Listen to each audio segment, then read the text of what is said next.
My name's Ashley. I am from Red Deer, Alberta originally. I'm currently living in British Columbia now.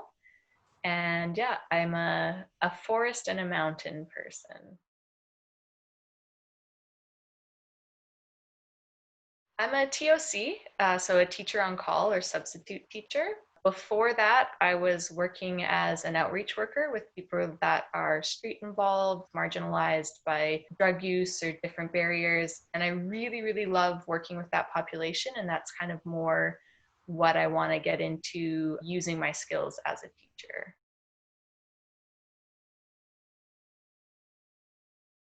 Feeling ill, that's an interesting lens to look at it because I feel like I struggled with depression for most of my adult life. I can think of the first sort of episode being actually the summer before grade 12. And it kind of just became my baseline. I'd had various, bouts of feeling better and then dropping back down really low.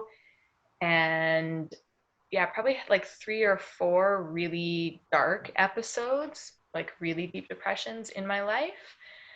But all of the things that I tried or didn't try during that time, um, even when I sort of came back up, I've kind of realized that I never really leveled out at what would be a healthy baseline or like an optimal baseline. I think I just sort of came out of the deep depths, accepted or was satisfied enough with just not being there. But I never, it was very rare that I felt like I was really thriving over the last, 15 years.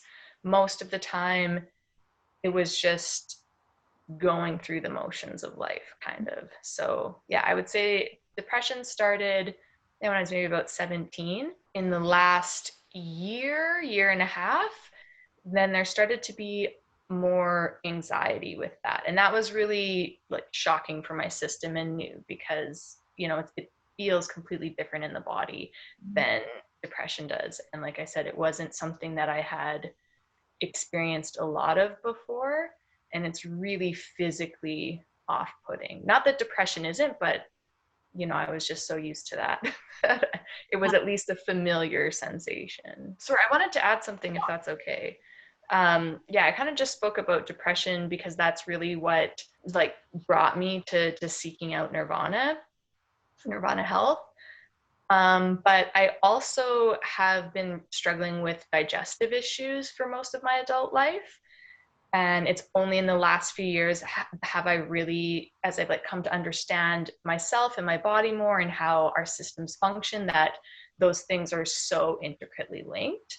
Like, this is a bit silly, but honestly, until about a year and a half ago, I thought that it was completely normal that I only had a bowel movement every 4 days. I just was used to that. So I thought, oh, that's just how my body functions.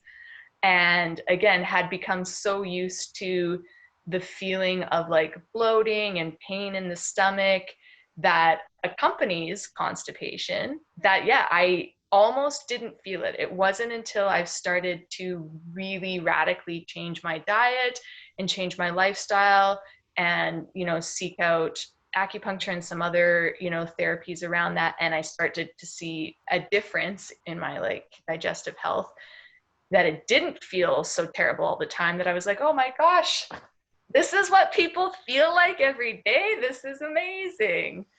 Um, and so that's something that I'm also working on with Corey and the team at Neurvana Health, is getting my microbiome like back in optimal order so that I can just feel good all the time. And I can totally empathize with, yeah, people who, because it's been normal for so long, you don't even have the belief that you can change it, because it's not as though I didn't, make attempts during that time. When you try something and it doesn't work, and then you try something else and it doesn't work, and then you try something else and it doesn't work, you feel like you are just hopeless or helpless, like nothing can be done. And so there isn't, and then couple that with depression or mood disorders, and it's like it's really hard to find the motivation and the faith to keep going with something when you don't see immediate results.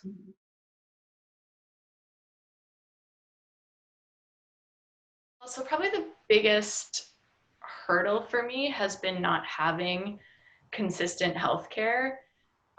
Just with our public system being underfunded and shortage of family doctors, coupled with like moving for university and coming back, my original family doctor retiring, like I had tried to, especially for my depression, like to seek out more classical medical help, but it was really inconsistent. A lot of the time it was through walk-in clinics.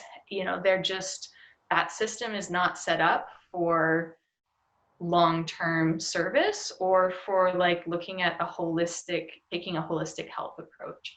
So I found like it was just, here's this prescription for antidepressants, make sure you see a counselor. And there wasn't really follow-up as to whether that was working. And like I'd been on antidepressants, three different courses of antidepressants over the 15-year period. And the last time I took antidepressants, I ended up taking 2 different kinds together. And honestly, none of the times I felt like the medication actually was helpful. And really my perspective now is that for me personally, like at sometimes it was a little bit harmful. The last time that I was on prescription antidepressants, I didn't cry for a year and a half. I did not shed a single tear during that period.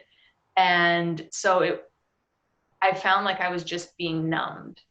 And I wasn't really conscious of what the implications of that would be later at the time, because I was so desperate to feel safe and to not keep having these like suicidal thoughts and to want to just, be better and be happy, that I was, willing to take something that at least leveled me out. They never got to the root of what was going on with me. And I definitely saw, I did counseling during that time.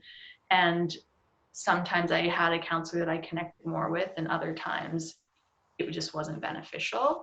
I wasn't getting to the root of the depression. This has been 15 years and I wasn't willing to accept that this is just how it is for me. I really believe that each person is individual, and I don't necessarily think that like antidepressants aren't helpful, but for me, the way that they were being used, just, it wasn't helpful for me personally, in a long-term sense. Mm-hmm.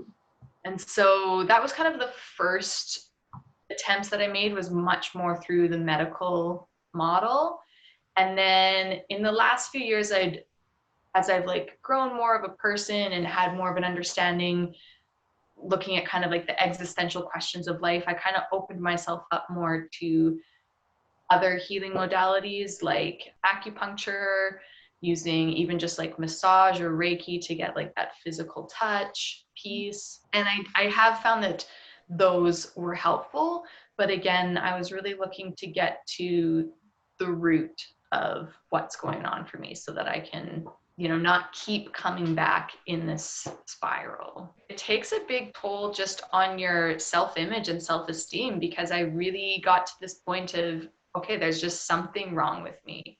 Especially when we take such a medical focus of, okay, you have a chemical imbalance in your brain, or it's all coming back to this, you're broken. There's something not okay with you, and you're never going to be okay unless you're taking, this medication, which it just, it's really challenging for your psyche. And I'm really like happy that, or grateful that we are shifting in society to talk at least more about mental health, but it's still looked at in a silo. Like we have mental health over here and physical health over here and like emotional well-being over here, when all of those things are interconnected. And our system is not designed to look at people as a whole and to provide the ongoing supports that are needed for a relatively short period of time in order to help someone heal it. Everything, it's always like, okay, what's your micro issue? And we're going to look at that one micro issue and then we'll look at the next. But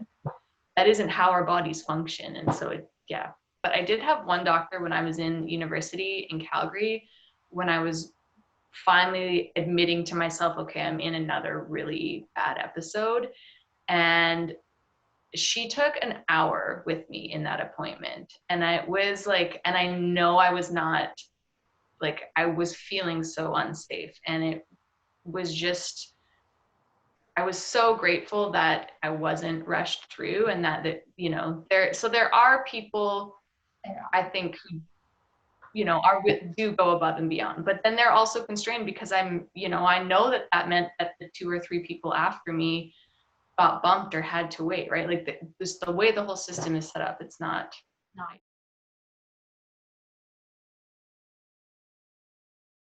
There's like a silver lining to my dad passing away this spring, in that um, the investment for working with Neurvana Health is like more than would be within my means had my father not passed and left me some money. For the past few years, I have really decided that I wasn't going to let finances inhibit me from becoming healthy, because that has been a barrier to me accessing support in the past, for sure. Even just like counseling services sometimes, you know, that only certain counselors are covered by your plan or whatever. So I decided, like, I can't stay in this cycle. If I'm not well, it doesn't matter, you know, how much money I'm earning or how much debt I'm in. You know, like I have to get to a place where I can function and thrive. And then, you know, like that's the foundation that I can then start to build off of. So when I first found out, I guess there's two sides of it. The reason I sought out Neurvana was because of the neurofeedback that as what part of what they offer. And I had been reading a lot about trauma therapy and neuroplasticity, and how neurofeedback has just been really, really like revolutionary and powerful in that. So I kind of already had an idea of what the costs around that would be. And that felt really manageable.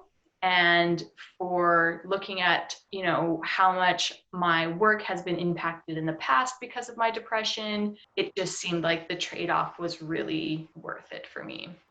What I kind of didn't anticipate working with Neurvana was what would come up around my microbiome and all of sort of the different like physical manifestations of being exposed to like toxins and molds that's going on in my body. That is part of what's affecting my depression and my capacity to regulate neurotransmitters like serotonin and all that stuff. So hearing all of that kind of spoke to that, okay, this is the deeper stuff of maybe why it doesn't matter how much like therapy or looking at my issues and working through things I've gone to, like there's this more physiological explanation for why I can't seem to like up my baseline. But that cost was more than I anticipated. And again, yeah, had I not had this gift from my father, I wouldn't have been able to choose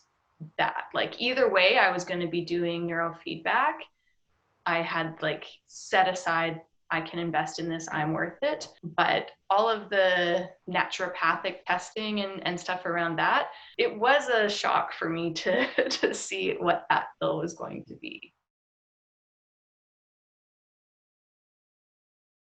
So I can't say on that one yet, because it's still like early stages. I've only been taking the supplements and stuff for about a month and a half now. And that is something Corey and I had discussed, is like, you know, this is going to be 4 maybe to 6 months before it really starts before everything clears up. Because I have some like really resistant staph infections, and I've had mold exposure for a lot of my life. So there's things that are going to take a while to clear out. I think that I feel hopeful for the first time in a really long time about there actually being lasting change. Like I'm really grateful for that. And so if that is true, then yeah, it will totally have been all worth it. But as I kind of mentioned before, being someone where I've tried diet and lifestyle changes in the past and gone through the medical system and always end up coming back to this spot in the spiral, there is that skeptical piece of me that is still like, you know, I have to see it to believe it. I have to feel it to believe it. And so I don't know that I'll be able to speak to that for many months or a year until I've seen that lasting progress. As far as neurofeedback goes, 100% worth it, 1,000% worth it. Like I said, I sought out Neurvana Health specifically for neurofeedback, and that's because as much as I've been dealing with depression for pretty much my whole adult life, the last year and a half, or about a year and a half ago, I really experienced kind of like a minor shock to my system. And then this spring, right as COVID was blossoming, that's when my dad passed away, and I had a really traumatic breakup. And all of the deeper issues from childhood were really triggered by both of those losses. Everything came to the surface, coupled with being totally isolated from friends and family. My body, it just went into fight or flight, and it could not calm down. I'd been in a really consistent yoga practice up until that point. I'd even started running in the mornings. I was seeing acupuncture. I was seeing massage. Like, I had all of these other modalities that had at that point been helping me regulate, and my nervous system just couldn't cope. I had like 2 or 3 weeks where I wasn't sleeping. Like, my sleep schedule was first night 0 hours of sleep, second night 3 to 4 hours of sleep, and repeat. And so my body was shutting down, basically. Continued over the summer, I was able to start sleeping a little bit better, but that's when the anxiety was really triggered, was with all of that. And because for the year before that, like I'd said, I'd started to feel this increase. And then when everything hit, all of a sudden my baseline was up here, and I'd forgotten what anything else felt like, but it just became so overwhelming. I was constantly obsessing over these things I couldn't change in the past, worrying about this future, and I had no idea how to like make the things I wanted come true or happen. I felt hopeless when I thought about the future. I felt completely grief-stricken when I thought about the past, and I couldn't feel safe in my body. Everything was overwhelming. From the moment I woke up until it would take me almost until bedtime to feel like a level of okayness just existing. I had never experienced that before, but because it kind of happened gradually and then everything happened at once, I didn't even recognize how much I wasn't coping. Like, I was just completely in shock for so long. And so that's when I started to really do the research about trauma and had found out about neurofeedback and sought out Corey and Neurvana Health. And I cannot say enough how much just the 2 months of neurofeedback has changed my life. Like, I had forgotten what this level of calm and safety felt like in my body.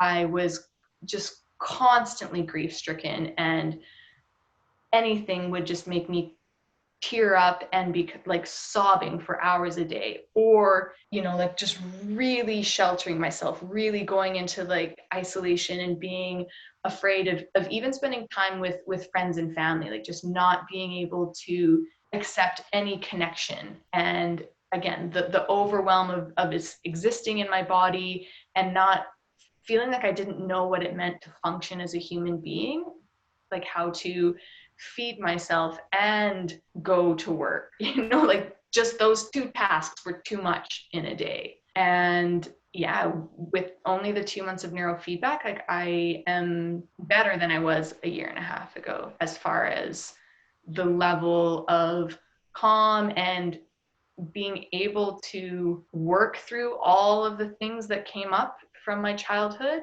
I couldn't do that before when I was constantly on high alert, but now it's manageable. And like I shared, I do feel hopeful about the future. I actually feel like, oh my gosh, I can be thriving and live in the way that I want, and just wake up in the morning and not feel like I'm instantly going into a panic attack is amazing.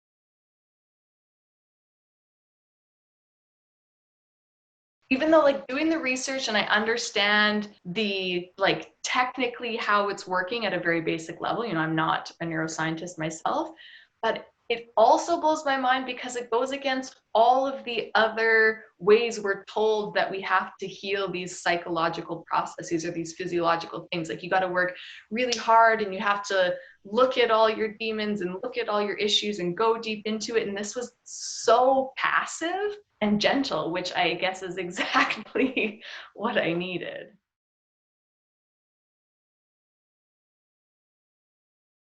Well, I mean, honestly, so I was living in Red Deer at the time, and they were the only place offering neurofeedback. But I'm choosing to continue working with Corey through the supplements and the other protocols from a distance now that I live in BC, because I did get such quality care. I mean, having a 2-hour appointment where everything is gone through in detail. He asked if I wanted them to be recorded so that I could go back and watch everything again and understand deeper is really, really helpful. And I mean, the team is really friendly. I always, especially those first few weeks and months when I would go in there, I was not well, but I always felt like it was okay to show up exactly as I was, and there was no expectation to put on a fake smile. And everyone there was, everything is also feels like a suggestion. Corey's made a lot of reading suggestions looking at ancestral trauma and dementia, because I was sharing, some anxiety about my mom, different, blue light blockers to help with things. And it does feel like there's always this option of, okay, yes, I'm going to do that. No, that doesn't work for me, or not right now. I'm going to pick that up later. It doesn't feel, the services don't feel forced, which is really nice.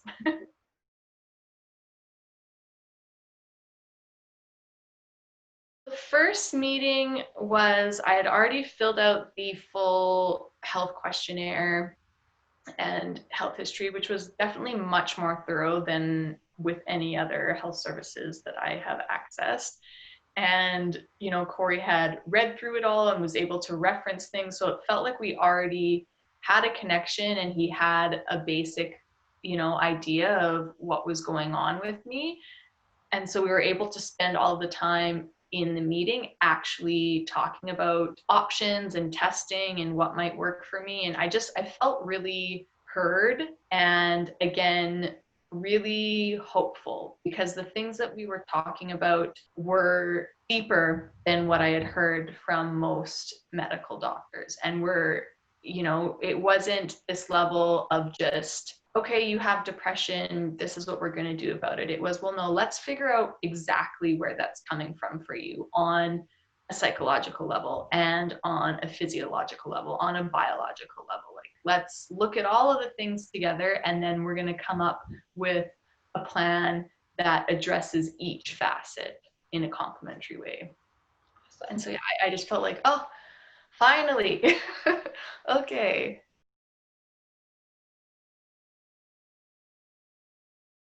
Okay, so major win is definitely just me sitting here right now. Honestly, when I went in to see Corey, it was a last straw. I was suicidal, and I've been at that place before in my life. And this time, it just felt like I've tried everything, and so I'm so disconnected from that place right now. I can't say that I am 100%, in my highest power all the time, but I feel so grateful currently for this journey and how much I've learned, and how much resilience I've built. And I couldn't have said that 2 months ago when I was in the darkness. It didn't feel like resilience going through all of that struggle. It really felt like I wasn't going to make it. Yeah, feeling calm in my body, not waking up to racing heart and super tight chest, not feeling a jump every time there's a noise, being able to sit and focus my thoughts, not just constantly ruminating about the past, or things that I wish I could change in order to be in a better place now, and being able to move and want to be social and want to connect with people, feeling safe enough to be vulnerable with people in order to connect. Like I wasn't able to access any of those like states of being a couple months ago.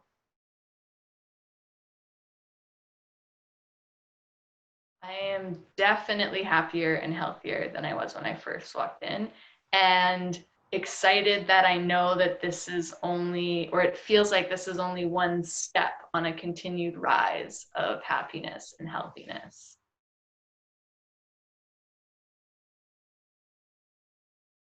There's this part of me where I have worked in mental health and, like I said, worked in outreach before, and I feel like I want to give a trigger warning in that, like, I don't think I would be alive, honestly, if I hadn't started the neurofeedback. Like, it was the last straw for me. I may not say that I wouldn't have been alive, but I would have gone to the hospital. I'd made some commitments to a friend that I wouldn't hurt myself, and it was this or the hospital. Like, I had exhausted all of my other tools of like staying safe and being able to change what was happening so that I felt like life was worth living.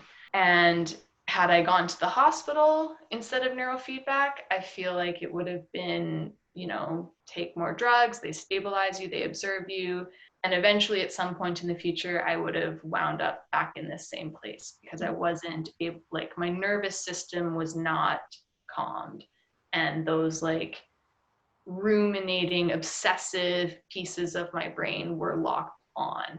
And there was, therapy was only going to exacerbate that constant processing. Yeah, I think that sooner or later I would have been in another very unhealthy, unable to cope position.